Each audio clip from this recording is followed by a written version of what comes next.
A rough and tough spirit is South America's fiery wildcard. Few countries have a closer association with a locally produced, relatively inexpensive, strongly intoxicating and potentially addictive substance than Colombia. I'm of course talking about aguardiente, the drink of choice of both the hard-bitten campesinos of the Andean highlands and their more fancy-free metropolitan counterparts at sea level. Though aguardiente is produced with variations elsewhere in South America, the Colombian version is distinctive for its popularity and simplicity. The name translates directly and accurately as firewater. It is a rudimentary, harsh, sugarcane-based spirit, made more or less tolerable with the addition of aniseed. In its liquoric flavor, it is a cousin of arak, raki, ouzo, and absinthe. A distant country cousin, somewhat brash and unpolished, but great fun at parties. It is telling that, among Colombians, aguardiente is generally consumed briskly, by the shot, followed by an expressive oath uttered through gritted teeth, and then washed down, whenever possible, with a swig of beer to kill the taste and clear the palate.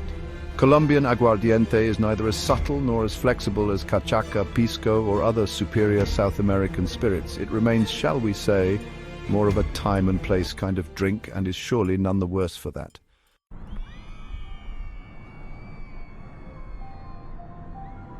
The national drink of Fiji is known variously as kava, kawa, yakona, waka, luena, sakau, awa, ava, and wati.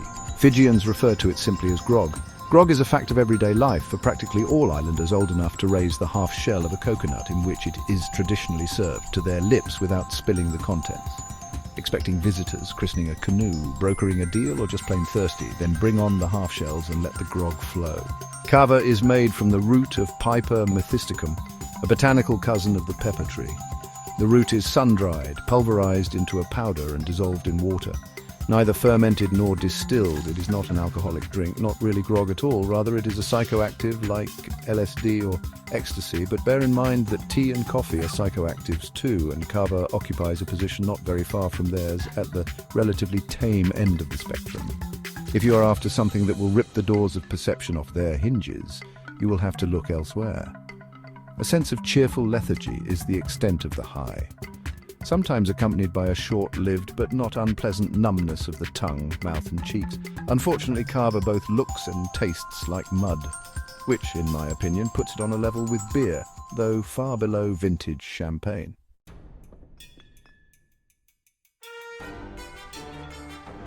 The punchy Spanish concoction smacks of the last days of summer. In the heat of the Brexit battle earlier this year, Jean-Claude Juncker, the sad-eyed, world-weary Luxembourgish president of the European Commission, was widely mocked by certain members of the British press for his alleged fondness for a drink. There may be nothing in those calumnies, I do not know, but even if there were, given the current state of world affairs, I would not be too quick to blame him. At the time that this column was composed, negotiations pertaining to Britain's departure from the European Union had long since reached a point far beyond crisis, if not quite beyond parody. Circumstances more than desperate enough to prompt anyone on either side of the channel to wave a tremulous hand in the air and yell, "Garçon, s'il vous plaît!" All of which I mention only because, with summer still upon us, I'm enjoying soupy slurps of sangria, that delightful Spanish concoction of rioja, sugar and chopped fruit, as red as a bullfighter's freshly shed arterial blood and as sweet as a wounded bull's revenge.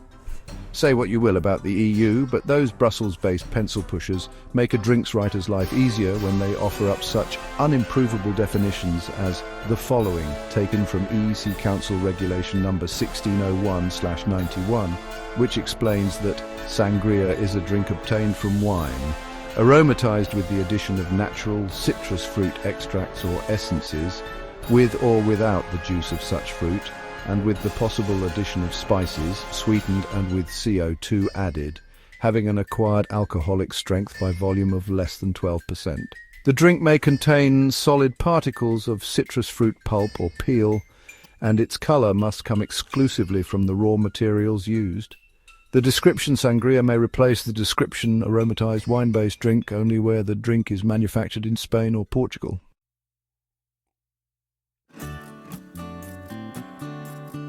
the All-American Spirit and Cocktail Enhancer. Senate Concurrent Resolution 19, passed by American Congress on 4 May 1964, decreed that bourbon is a distinctive product of the United States, later referred to as its native spirit. To my ears, this sounds suspiciously like the sort of woozy proclamation a drunk person would make, pompous but charming, which is bourbon in a nutshell. Few drinks with such a loosey-goosey reputation are produced under such strictly regulated conditions. Bourbon is whiskey made from a fermented mash containing 51 to 80% corn, to which may be added a mix of other small grains, usually barley and rye, sometimes wheat. The distillate, known as White Dog, must be aged in new charred American oak barrels. It is here that bourbon acquires its gorgeous russet coloration and lip-smacking notes of vanilla, toffee and spice. It has been the base ingredient in some of the greatest cocktails known to humankind for more than 150 years. Old-fashioned, mint julep, whiskey smash are 6 of the most beautiful words in the English language. But bourbon has never been more obsessed about than it is today. It attracts drinks bores as irresistibly as Bordeaux and Burgundy, though this crowd appears to have a livelier sense of humor. According to a study, 13.1% of Americans are bourbon drinkers, prompting one wag to quip that the other 86.9% are liars or too young to drink.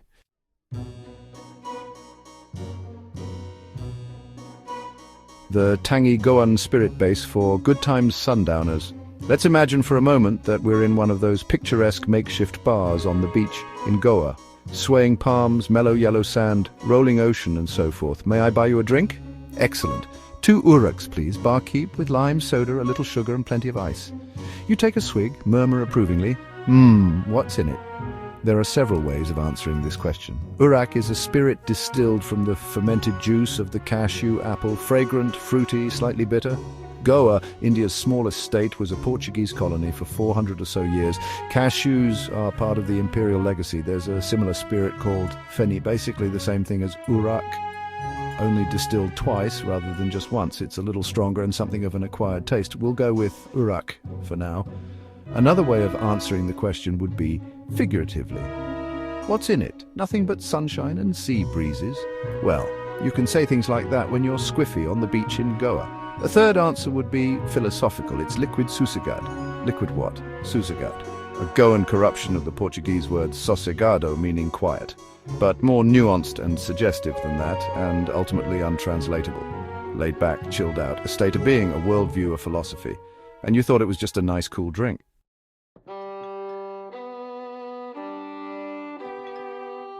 The Italian liquor behind the fieriest cocktails.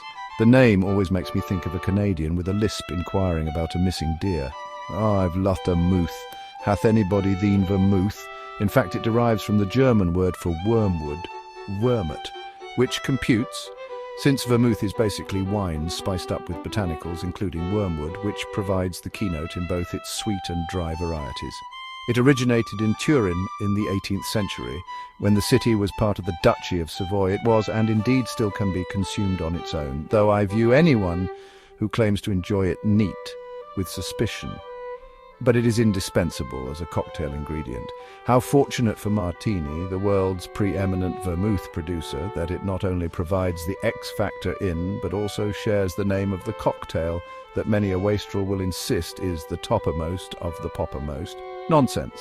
I am yet to meet a Martini that I'd care to meet again.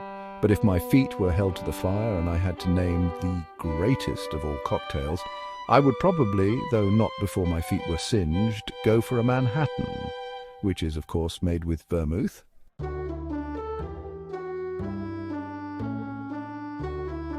South America's high-flying good times brandy. Introducing alcohol into an argument is seldom a good idea, and when alcohol itself is the subject of the argument, forget it. Step away from the car, sir. Keep your hands where I can see them, ma'am. Take pisco. Nothing complicated about pisco. White wine distilled into spirit at high altitude. However, the question arises, who made it first? Chile produces more of the stuff these days than anybody else, but it probably came from Peru, from, the town called Pisco. There are several versions of pisco in both countries, all roughly the same. The only variations are interesting ones that have to do with how it tastes. kind of jasmine-y, kind of citrusy, subtle, sexy, shifty. We're on firmer ground when it comes to the Pisco Sour, the definitive pisco-based cocktail which was without doubt invented in Peru. Pisco, lemon juice, egg whites, bitters. Here's to you, Peru, and you, Chile. And here's to you too, South America, beautiful mixed-up continent of infinite sweetness and mother of one of the greatest of all sours.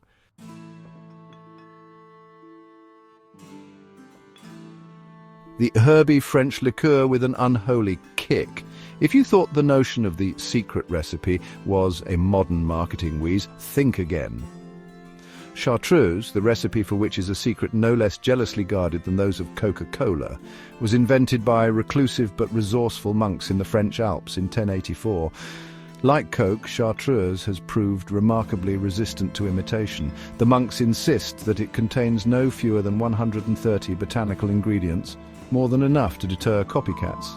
Added to which are the time-consuming matters of maceration, multiple distillation, sweetening, aging and blending. Simpler all round to let the monks get on with it. The liqueur is familiar in two varieties, green and yellow, the former pungently herbal, the latter delicately floral but both lusciously sweet, viscous, aniseedy and potent. Of the two, the green is generally held to be the greater, if only for the tantalizing complexity of its flavor, like swallowing a spectrum, as Evelyn Waugh put it. It is the defining ingredient in one of the finest cocktails on earth, the last word, which is equal amounts of gin, chartreuse, maraschino liqueur and fresh lime juice, and in various others almost as good, such as the Bijou and the Alaska. But if you really want to keep the Carthusian brothers in warm habits this winter, ask for an episcopal 2 parts yellow chartreuse, 1 part green. God help you. Odd.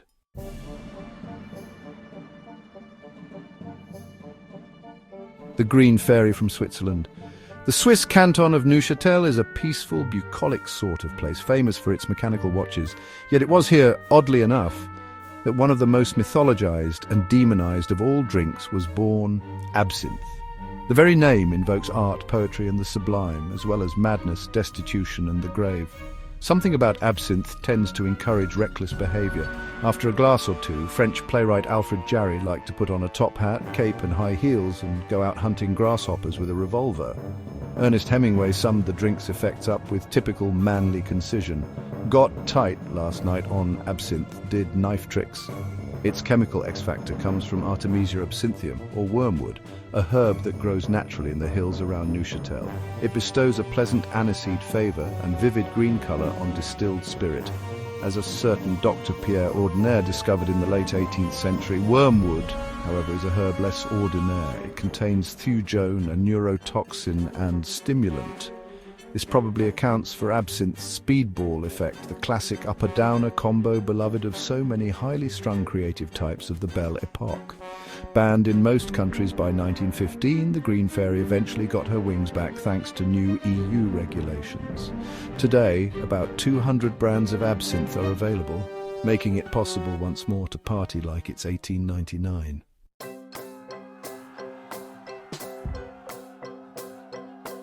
Lisbon's small but sour local shot.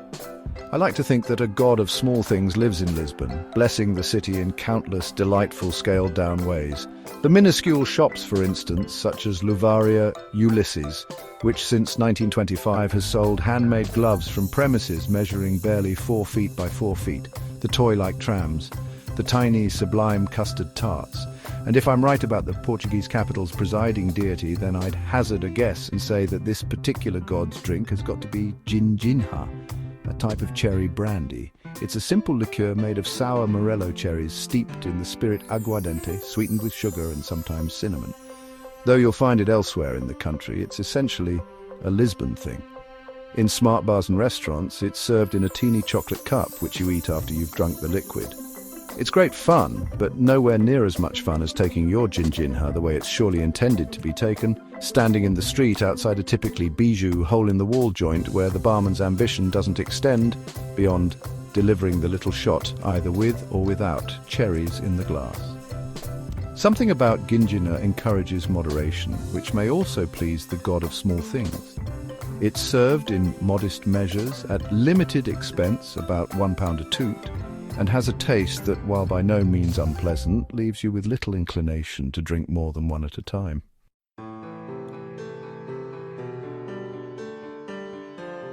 China's superior alcoholic version of soy sauce. Once I watched a Chinese gentleman in a fancy bar in Shanghai top up his measure of Hennessy Paradis Imperial with green tea. His impulses seemed to me as curiously mixed as his drink. He had completely ruined an extremely good cognac, yet I couldn't fail to notice that if his deeply satisfied expression was anything to go by, it went down a treat. Shortly afterwards, I had my own ignorance is bliss moment when I was offered a glass of something called baijiu, also known as mutai, which is both a brand and a place.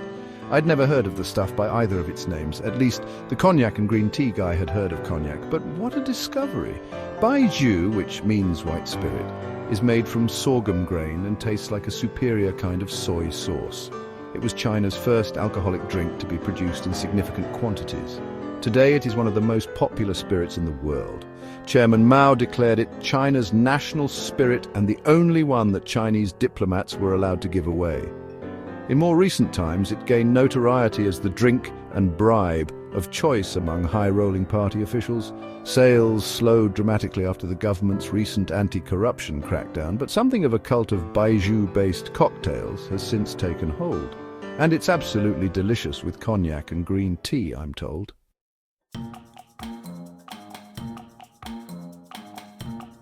Spain's vintage star is back with a bang. Widely loved and just as widely misunderstood, sherry is not one thing but many. The category comprises some of the driest wines in the world and some of the sweetest. Over the years, its fortunes have risen and fallen as dramatically as John Travolta's. In the 15th and 16th centuries, sherry set off from southern Spain and conquered the globe. This was its strutting, pointing Saturday night fever phase. Its praises were subsequently sung by Shakespeare, Byron, Dickens and Poe from Greece, let's say, to urban cowboy. Then sherry slid into mediocrity, flabbiness and decline. Look who's talking. By the 1970s, it had become synonymous with mass-produced cream varieties, sozzled vicars and tipsy maiden aunts. Lately, however, sherry has enjoyed a spectacular Pulp Fiction-style bounce thanks to history-obsessed mixologists. It all started with the sherry cobbler, pictured, and tapas-fancying foodies. New releases from innovative bodegas are cause for breathless excitement and sell out within hours. Breathless excitement, sold out sherry, in the words of a certain Vincent Vega. Now, if you'll excuse me, I'm going to go home and have a heart attack.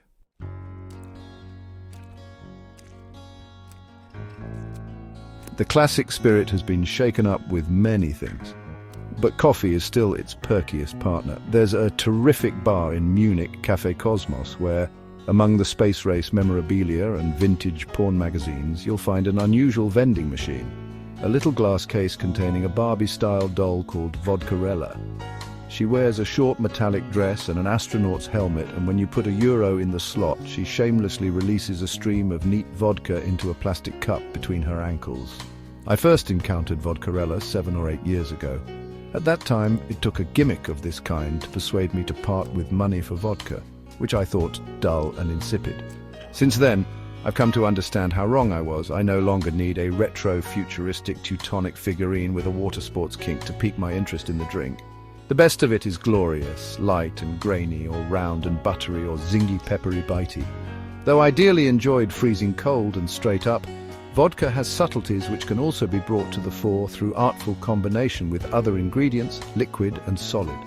I was pleasantly reminded of this fact during a recent trip to Paris with Grey Goose, the French brand that perhaps more than any other repositioned vodka in this part of the world as a premium spirit.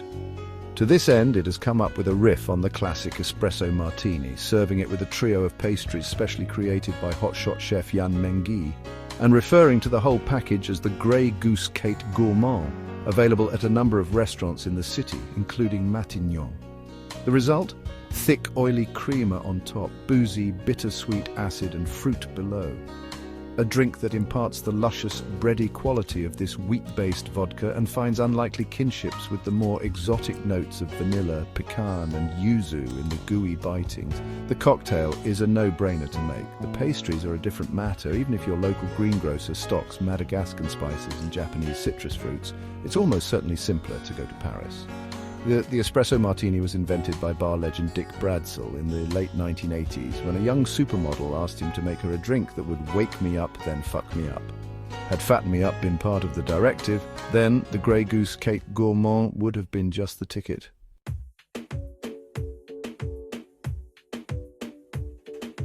Papua New Guinea's national drink. On the league table of extraordinary island cultures, Papua New Guinea must rank very, very near the top. Some 850 distinct languages, almost half the total number of languages in the world, are spoken in PNG. Much of its flora and fauna remains uncatalogued. More than a century after first contact between its indigenous peoples and European explorers, rumours of fresh encounters with lost tribes continue to circulate. In short, PNG is imbued with a thrilling sense of the possibility of discovery that is unmatched anywhere else on the planet. How curious, therefore, that it only discovered alcohol so recently, thanks to the foreign traders and adventurers who began to arrive in the late 19th century.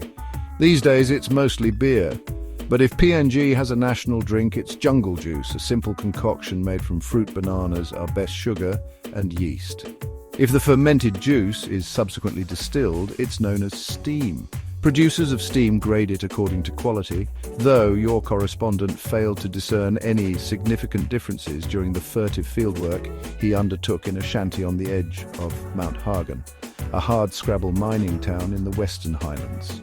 The fieldwork was furtive because distilling steam is illegal, as it's widely recognized as an aggravating factor in the violence, road accidents and tribal conflict that bedevil this magnificent island. Better to have a Coke instead, or just a banana straight up.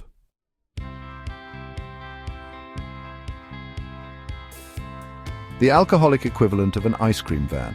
Russians of a certain age will try to tell you that some things were better under communism. Not all things, but some. One of which was kvass, a sour-tasting, mildly alcoholic, vaguely beery drink made from fermented black bread. In summer, while suburbanites in the West pricked up their ears at the lurid jingle-jangle of the ice cream van, villagers across Russia and the Baltic states listened out for the subtler sounds that heralded the longed-for approach of the kvass wheelbarrow.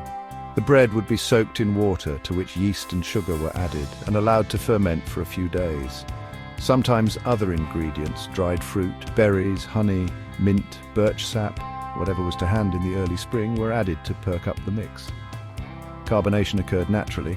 Usually the drink was served unfiltered with the yeasty sludge still in it. Sounds gross, but in fact quite the opposite. The fermentation helped preserve vitamins and nutrients, and the acid created in the process killed off harmful bacteria. Kvass was often safer to drink than water. In recent years, commercially produced kvass has become much more widely available. Slickly packaged, sugary sweet, and devoid of healthy probiotics, it bears little resemblance to its traditional homemade counterpart. So the old-timers are right, some things really were better, or at least better for you, under communism.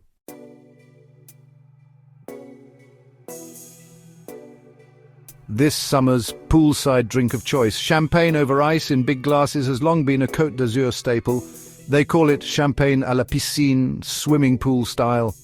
Brigitte Bardot was an early adopter. She liked hers, with slices of fresh fruit thrown in for good measure. To those of the opinion that champagne should be consumed unadulterated and undiluted at a much milder temperature, this is an abomination, a sacrilege, a portent of coming apocalypse. Nevertheless, it is catching on in a big way. The à la piscine option, once a regional curiosity, became more widespread with the launch a few years ago of Moet and Chandon's Ice Imperial, a champagne deliberately contrived to be served on the rocks. Since then, other brands have likewise risked a chilly bum, jumped on the bandwagon, and turned ice champagne into something of a global phenomenon. Why does it work so well? Because the blend of grapes and the added sugar have been adjusted in a way that anticipates the effects of cold and dilution on the flavour. As Benoit Gouez, chef de cave at Moet and Chandon, explains, the idea was to create a blend and a dosage that achieve harmony only as the ice melts. We're looking for intense aromatics based on the Pinot Noir, more richness on the palate with the Meunier, and a higher acidity on the finish due to the specifically selected Chardonnay to provide the thirst-quenching effect. Moet has lately released a rose version, which is even more delightfully transgressive, and no need for extra fruity bits as far as I'm concerned, though if that's what Brigitte wants, that's what Brigitte shall have.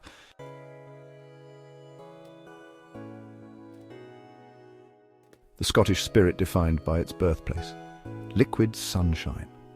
I like to imagine that when George Bernard Shaw lit upon that lovely term for whiskey glass in one hand, pen in the other, a crooked smile rumpling the grey area where his moustache and beard met, he was thinking of its ability not only to improve his mood but also to delight his eye. Whiskey occupies a broad and luscious spectrum that runs from pale lemon chiffon to trombone yellow to deep dusky amber. Once upon a time, whiskey was something that cranky tenant farmers cooked up on the sly in storm-lashed Highland bothies, something that would help them forget about the cold and their hunger pangs, and give them an agreeable buzz, hopefully without making them go blind. Such stuff, or its mass-produced modern equivalents, is still out there, and these days it's perfectly legal too. But whiskey has moved onwards and upwards. It has transcended its humble origins, cultivated better manners, learnt to speak in gentler tones, and to make its way in polite society. Its progress has been geographical as well as cultural. Like all great drinks, whiskey remains quintessentially local, defined by and fiercely loyal to its birthplace. The taste, aroma, and texture of a good whiskey are always specific to the place where it was made. And yet another paradox, as well as being the most parochial of drinks, whiskey is also among the most cosmopolitan and well-travelled, adored or at least available wherever human beings gather to numb their senses. Today it is Scotland's third largest industry, after energy and financial services, worth something in the order of £5 billion a year, and 90% of it is consumed abroad. Certain of the Whisky Clan's members, its honourable Glenfiddichs, its baronial Balblairs, its lordly Dalmores, its positively ducal Glenfarclasses, have become very grand indeed. Really, in drinks terms, quite as grand as it's possible to be, and in every respect the equal of even the most aristocratic of Burgundies and Bordeaux, champagnes and cognacs. Wherein lies this grandeur? What makes posh whiskey so amazing? The answer, I think, is to be found in yet another of whiskey's paradoxes, one that concerns the relationship between simplicity and complexity, the apparent simplicity of what goes into the still versus the manifest complexity of what ends up in your glass. When I sat down to write this piece, I glanced at an old notebook. Among other things, it contains my tasting notes on Glenmorangi's Companta, which was released a couple of years ago and remains a favourite of mine. I sampled it in the company of its creator, Bill Lumsden, one of the most brilliant figures in the business. Bill's experiments with wood finishing, aging his whiskies in non-traditional casks divide opinion, but the results can be spectacular. Of the 2014 Companta release, I scribbled autumnal, smoky, spicy, dark chocolate, sherbet, lemon, pencil lead, slightly fungal, sweetness of toasted marshmallow, tang of balsamic vinegar. All this, and that's not the half of it, from a simple porridge of cereal, yeast and water, and a few years spent lying around in old casks. Witchcraft. But that is a story for another day or another lifetime.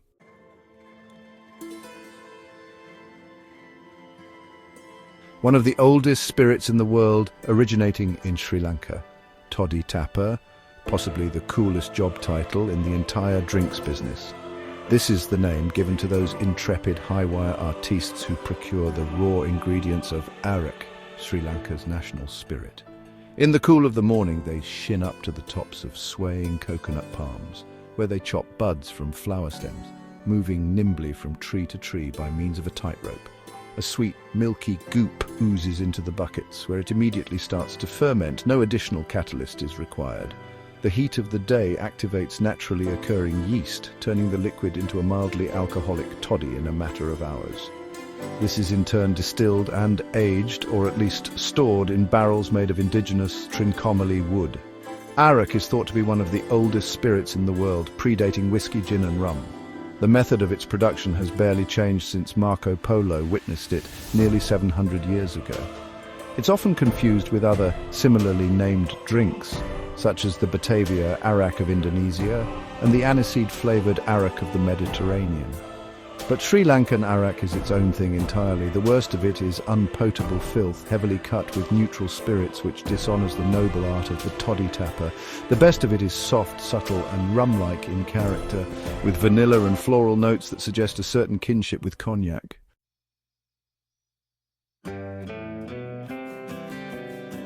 A traditional Nepali drink. Supposedly you can determine the quality of raksi by putting a match to your finger after dipping it into the spirit. The brighter your finger burns, the more refined the raksi. It's the sort of test you're likely to apply only after consuming one raksi too many. The traditional Nepali drink is distilled from kodo, a variety of millet, though other cereals or even fruit will do. It's made in a contraption that looks like a kiln. Small variations in the distillation process can lead to big differences in the quality of the finished product. The finest raksi is used for religious or ceremonial purposes. The less good stuff is known as panch pani, the special brew of raksi. Sometimes rhododendron petals are added during distillation, imparting a delicate perfume. Such details can cause a traveller to fall in love with an entire country. And if that fails, wait till you see how raksi is poured from a brass jug into tiny clay cups from a ridiculous height with theatrical aplomb just so. The Nuas of the Kathmandu Valley call it Aila. It's the mountain folk, the Gurungs and Sherpas, who call it raksi. Your correspondent prefers to go with raksi, which sounds like Roxy when Nepalese say it, rather than Aila, which sounds like the noise you make if you try the setting light to your finger test mentioned above.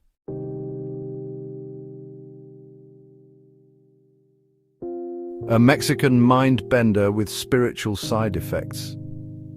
Drinking mezcal, Mexicans say, doesn't make you drunk, it makes you closer to God.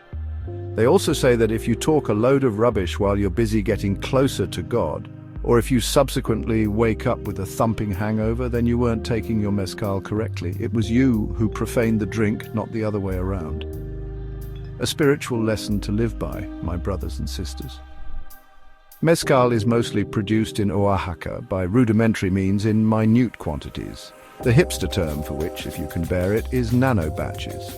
The piña, or heart of the agave plant, is roasted in underground pits, hence the smokiness, fermented in leather vats, hence the flavoursome X-factor, and distilled in small batches.